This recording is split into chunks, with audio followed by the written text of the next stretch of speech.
Olá, mais um vídeo da nossa sequência aqui da máquina de cases. Tá no desafio? Tá curtindo? Tá assistindo todos os vídeos, entendendo o que precisa ser feito, o que não pode ser feito, por onde eu vou? E tá pegando os cases? Primeiro case, segundo case, terceiro case, é o case. Todo primeiro dia útil do mês, um case. Todo último dia útil do mês, uma live. Um encontro comigo e com vocês que estão participando, porque não é só uma pessoa, são várias pessoas que estão aqui desenvolvendo seus cases para ter feedback, dicas, melhorias e novo case, máquina de case. É sobre isso. Comenta aqui o que você está achando e vamos continuar. Vamos continuar aqui na nossa jornada da máquina de cases, porque tem coisa pra caramba pra gente tratar, discutir, e eu tô gravando aqui, ó, na loucura com você. E agora a gente vai falar sobre a arquitetura de informação, a arquitetura da informação, Rodrigo, da informação. Uma etapa que pra mim é super importante. A gente saiu da ideação, você saiu ali com a ideia, espera-se, ideia, uma única ideia, seria o ideal, é o melhor. Agora vamos começar a construir essa ideia. A mesma coisa assim, né? Vamos pensar numa obra, você tem a ideia de uma casa, mas agora você precisa desenhar a planta dessa casa, para realmente ver se o que você pensou vira uma casa. A arquitetura de informação é isso, é o desenho da planta, é aquela planta que é aquele papel, que hoje nem é mais papel, que você abre e você vê todos os cômodos, né? A planta baixa, como as pessoas falam. A arquitetura de informação representa a mesma ideia, veio daí, inclusive, o nome. Mas avisos importantes, como sempre. A minha ideia aqui é te mostrar um caminho de prática, sem precisar estar numa escola ou pagar cursos caros. Te trazer uma inteligência de investimento, né? Eu sei que é muito importante estudar, existem cursos muito bons, existem cursos.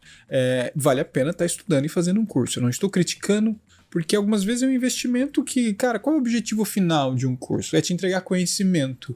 E, se possível, prática. Se você não está tendo nenhuma dessas duas coisas, questione-se. E se você precisa de prática, talvez aqui eu possa te ajudar com máquina de case, sem promessas nenhuma.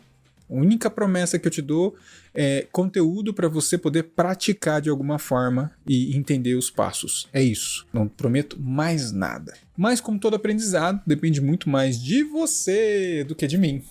Nessa jornada de exercitar e ampliar seu conhecimento, porque vai chegar uma hora que máquina de cases nem é mais o suficiente ou necessário para você. Porque você já praticou, você já viu como é que é o beabá, você já conseguiu uns 3 projetos aí que, se você quiser colocar no seu portfólio, você coloca por conta e risco, não é meu incentivo fazer isso, mas daí você faz.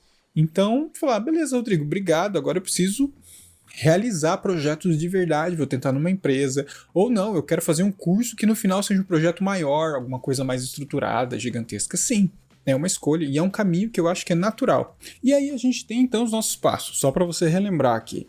A gente passou por entendimento, pesquisa, definição e direção, ideação, foi o anterior, e agora arquitetura de informação e visual design.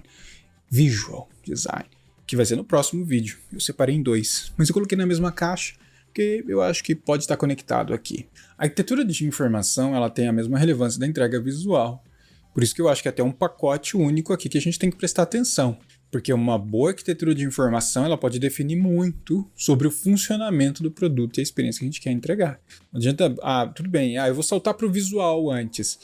Ok, mas o visual tem que passar por, querendo ou não, por mais que seja sutil, por uma arquitetura de informação.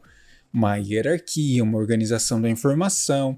Você não precisa literalmente fazer wireframes. Vou direto implementar. Ok, quer colocar logo a identidade, a cor do botão, pode fazer. Só é um trabalho que talvez, se precisar de alterações no mundo real, você vai ter que mexer na identidade de uma vez. São caminhos diferentes que cada um escolhe. Mas, claro que é muito mais fácil pedir alterações e fazer alterações em alguns projetos na arquitetura de informação, porque depois eu vou lá e implemento o visual em cima e me dou o trabalho de usar o design system e style guide, etc. E o que se espera dessa fase? Bem, depois de entender o que os usuários esperam da solução, o que vai ser proposto, que você então estruturou, inclusive, é a hora que você vai começar, como eu falei, desenhar essa planta baixa, né? Mas é uma mão na massa diferente, como a gente fala, é uma execução diferente, né? Porque você não precisa, como eu comentei, colocar o visual direto. Você vai fazer esses rascunhos que, inclusive, eles podem ser feitos até de maneira manual, mas que evoluam para o digital, porque as posições, os tamanhos, eles já podem começar a ser definidos a partir de agora, na arquitetura de informação. O conteúdo e o texto, pode já começar a ser inserido para você já ter os tamanhos, as organizações e até para um processo de aprovação. Eu falo bastante que usar Lorem Ipsum, por exemplo, né, textos fictícios para eu colocar no wireframe, não é uma boa ideia, porque você já pode começar a aprovação desde já desses textos, se você tiver. Mas é a estrutura da organização de tudo que vai ser. E isso é muito importante você já começar a executar, né? Porque a partir dela é que você vai estruturar realmente o que vai ser o produto nos próximos passos.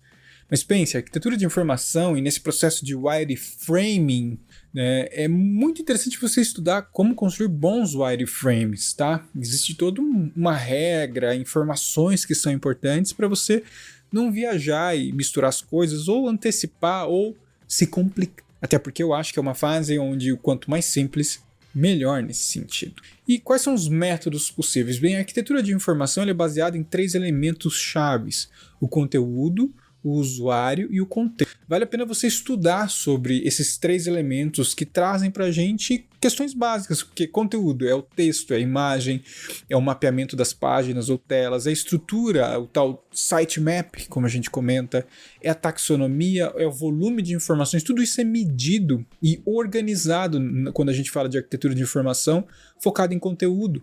Da mesma forma, quem é o usuário? Bem, qual é a minha persona? Quais são as necessidades desse usuário? Qual é o comportamento pela busca da informação? Qual a experiência de uso? Tudo isso você tem que levar em consideração no momento de arquiteturar a informação para o seu projeto digital. Qual é o modelo de negócio? Porque isso vai definir, por exemplo, se o carrinho vai estar aqui ou vai estar lá, o botão de comprar vai estar aqui ou vai estar lá, o banner de vendas, o call to action vai estar onde? Tudo isso entra numa análise de negócios que você precisa fazer nesse momento do movimento da arquitetura de informação. Qual é o objetivo do projeto? Com essas tecnologias e metodologias de desenvolvimento, porque eu não posso construir um site ou um aplicativo que não dá para ser desenvolvido depois de maneira tecnológica, falando de código, né? E quais são os recursos, budget, capital, pessoas, equipamento, tudo isso leva-se em consideração como princípios para a arquitetura de informação, como pilares fundamentais nessa discussão e na sua avaliação. Vale, como eu falei, estudar um pouquinho mais e atrás disso. E qual é o seu papel como uma pessoa de design? Bem, deixar claro sobre o que o seu objetivo trata nessa construção da arquitetura de informação, qual que é o objetivo de UX dentro disso. Você precisa entender de usabilidade, isso é muito importante. Aí vale ampliar, olhar para a ergonomia, né, a relação de interação humano-computador, que são disciplinas importantíssimas e base da formação na visão da arquitetura de informação. Né, criar posições específicas, ou seja, tem toda uma estratégia de conteúdo, content strategy, para você analisar e saber como que você pode capturar mais questões de atenção do seu usuário, conhecer o usuário, que ou seja, vem uma questão de psicologia também aí, de comportamento humano, de neurociências hoje em dia, e claramente saber desenhar o wireframe. É isso. Se não souber desenhar o wireframe, eu acho que tem alguma coisa errada. Então, é disso. E o que a sua equipe, nesse momento, precisa fazer? Bem, se você está trabalhando numa empresa, a equipe precisa participar dos pontos de discussão. É interessante você fazer alguns kickoffs com a equipe para mostrar o andamento, a discussão da página, né? Ou seja, você pode trabalhar sozinha ou sozinho, solo, ou fazer esses acompanhamentos e trazendo a equipe, caso você esteja dentro de uma empresa, para discutir sobre isso. No nosso caso aqui da máquina de case, é você com você mesmo. E quais são os possíveis entregáveis? Bem, é documentos que mostram o processo, os wireframes, sitemaps, os fluxos. Tudo isso é documento desse momento muito importante. Pontos de atenção. Adicionar muitos elementos desnecessários, não construir, né, um Frankenstein, né, que tem muita informação, tem muita coisa, tem muita funcionalidade, tem muitos elementos e você atrapalha tudo nos princípios e leis de design da experiência do usuário, que são importantes você prestar atenção. Estudar heurísticas de usabilidade pode te ajudar muito a entender como encaixar cada elemento aqui. Tá aí um conteúdo para eu gravar e entregar aqui para você. E, claramente, muito cuidado em não gerar um fluxo que não seja claro e lógico. para o usuário, porque a gente sabe que o usuário pode interpretar de uma forma completamente diferente da que você está pensando, porque você vem com viés de design, o usuário não vem com esse viés de design. Então tem que prestar muita atenção. E qual que é o exercício que eu deixo final aqui para você? Porque você viu que na ideação eu não deixei exercício. Porque ideação é ideação, você tem que ter ideia. Aqui não. Na arquitetura de informação eu deixo um exercício. Constrói um wireframe e pergunte-se. Anote essas respostas, inclusive para a gente discutir, talvez ao vivo no nosso encontro. Por que fazer um wireframe antes de aplicar o visual design é uma boa estratégia? Por que não ir logo para o visual design? Para o design visual? Segundo, como foi construir um wireframe desse projeto? Qual foi essa experiência? São perguntas que são importantes, como eu sempre falo. Se um dia você quiser construir isso daqui no seu portfólio, isso daqui, esse texto de resposta, estar lá de uma forma textual, para explicar a sua lógica de pensamento. Por que você definiu esse fluxo ou o desenho completo do seu projeto como wireframe? Qual a razão de estar feito do jeito que está feito? A resposta pode ser básica, por causa dos meus usuários. Escreve aí. E quais foram os aprendizados de concretizar o projeto em um wireframe? Essa pergunta é difícil. Eu gostaria de ouvir. E é isso que eu tenho que trazer para você nessa fase, porque não acabou. A gente tem mais fases ainda aqui na máquina de cases, porque agora a gente vai falar sobre, no próximo vídeo, eu vou falar sobre visual design. Essa parte eu gosto, visual design. Foi ali que é a minha escola básica ali. Então, se conecte no próximo vídeo comigo, pra gente falar sobre visual design.